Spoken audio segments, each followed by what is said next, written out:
جئنا لنشر الخير فانصرنا يا مولانا لا نبتغي الدنيا فقد هجرنا دنيانا جئنا لنشر الخير فانصرنا يا مولانا. Bismillah ar-Rahman ar-Rahim. Assalamu alaikum wa rahmatullahi wa barakatuh. My name is Abdurrahman Jama. So in this short video, I will try to present the main points of the term paper that I have written. So the paper generally consists of 4 different parts. The first part is the introductory part, where it talks about the definition of economic development and the difference between the economic development and economic growth. The second part is how the classical Muslim scholars viewed, or their point of view on how economy can be improved, or economic development, how it can be reached. The third part is the second part, I talk about the economic development models of 3 great Muslim scholars, which are classical, namely Ibn Khaldun, Al-Ghazali, and Ibn Taymiyyah. And the third part is focusing on how the capitalist system and socialist system believes economy can be improved. And lastly, I will conclude by comparison between the economic development system of capitalism and socialism and the Islamic economic development models.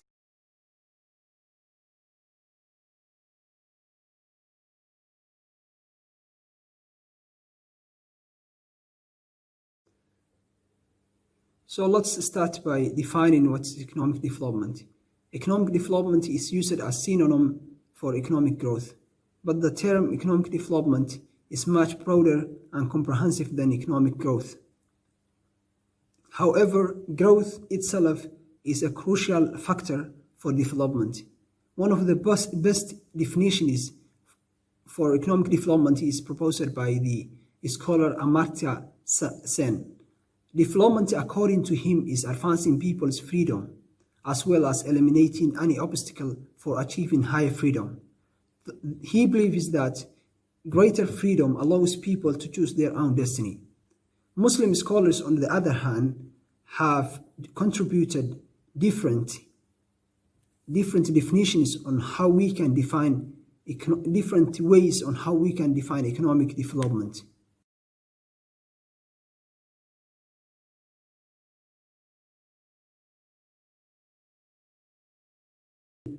Let's go to the contributions of classical Muslim scholars on the economic development.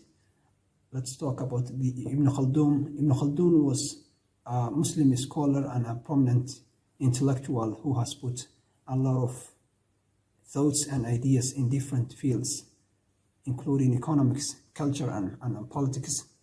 Ibn Khaldun has also come up with unique strategy to solve economic issues and problems. And that is, he considers the different political, ethnic, sociological, and geographical aspects associated with that issue, rather than only talking about or focusing the issue itself.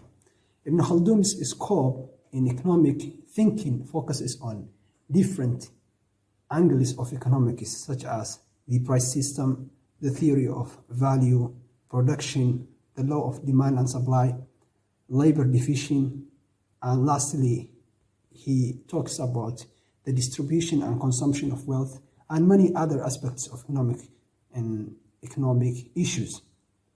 In Ibn Khaldun's perspective, when we are talking about the economic development, he believes the fundamental economic element for economic growth and development is the protection of property rights. He projects the decline of economics when the property rights is not fully implemented or fully enforced. Ibn Khaldun has also come up with unique multidisciplinary complex theory that suggests an economic growth does not only depend on any single cause, but it depends on the interaction of social, moral, political, and geographical factors that existed over a long time of period. Ibn Khaldun, in his book Muqaddimah, he promotes economic incentives and opposes the unnecessary intervention of government in the market or the state in the market. He also considers the social stability and engagement as a critical factor of socio-economic growth. In general, Ibn Khaldun firmly believes the success of economic growth lies under the people's well-being and welfare.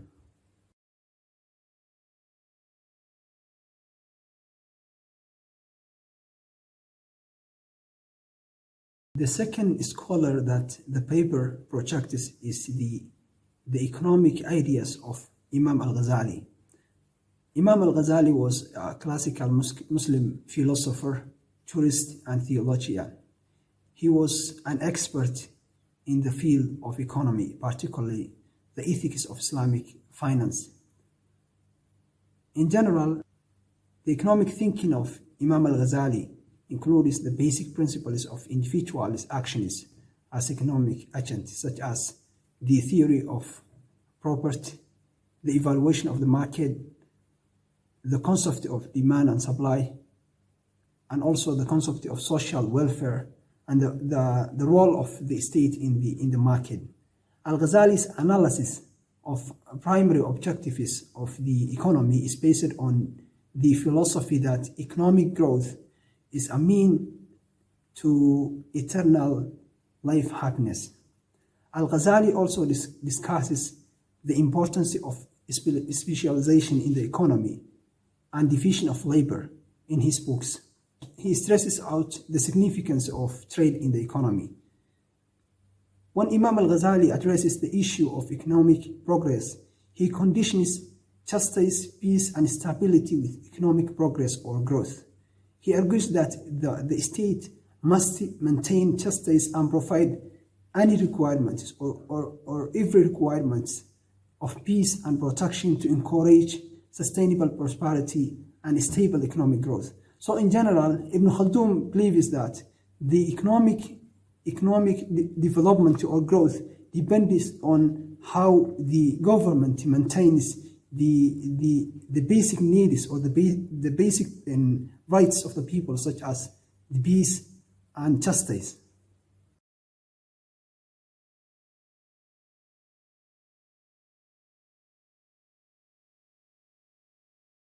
The last scholar that the paper projects is Ibn Taymiyyah. Sheikh al-Islam Ibn Taymiyyah was a Muslim philosopher, muhaddith, and theologian.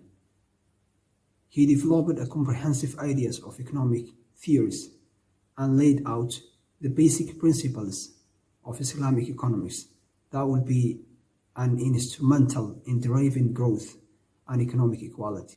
These concepts include the idea of fair price in the market and the market mechanisms, where he emphasizes more on what is currently considered as the demand and supply role.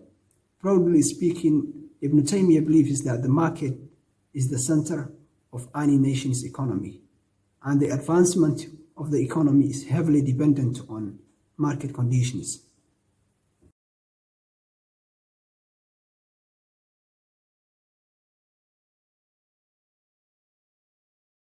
Let's talk about the concept of economic development under the capitalism and socialism system.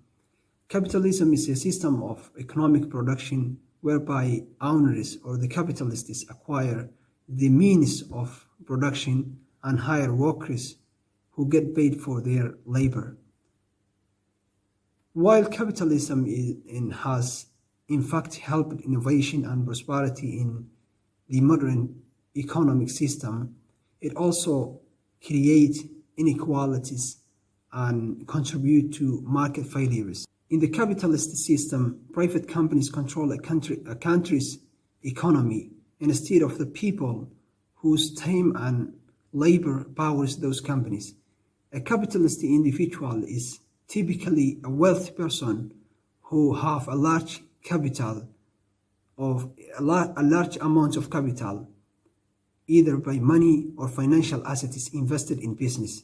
They benefit from the system of capitalism by making increased profits and adding to their wealth. So the kind of impact that capitalism system has on your life depends on whether you are a worker or a boss. For someone who owns a company, capitalism system may make sense. So overall, capitalism system supporters believe that the greed is good, and that can tell us a lot about how the capitalists perceive an economy can be developed, which is based on individualism and the prosperity of a small group of the people.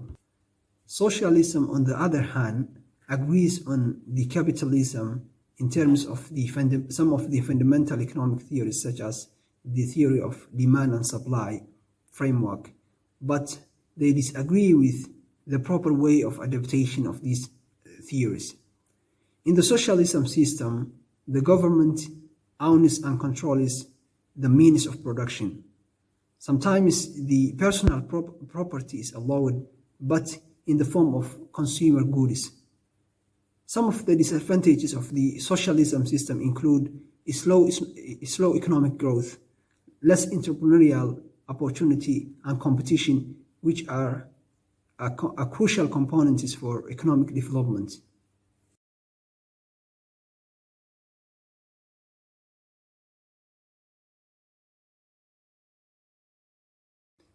To sum up, in the context of capitalism and socialism, their concept of economic development has posed a number of challenging obstacles for the stability of the world economic system, and they have not proved sufficient to solve the existing economic problems.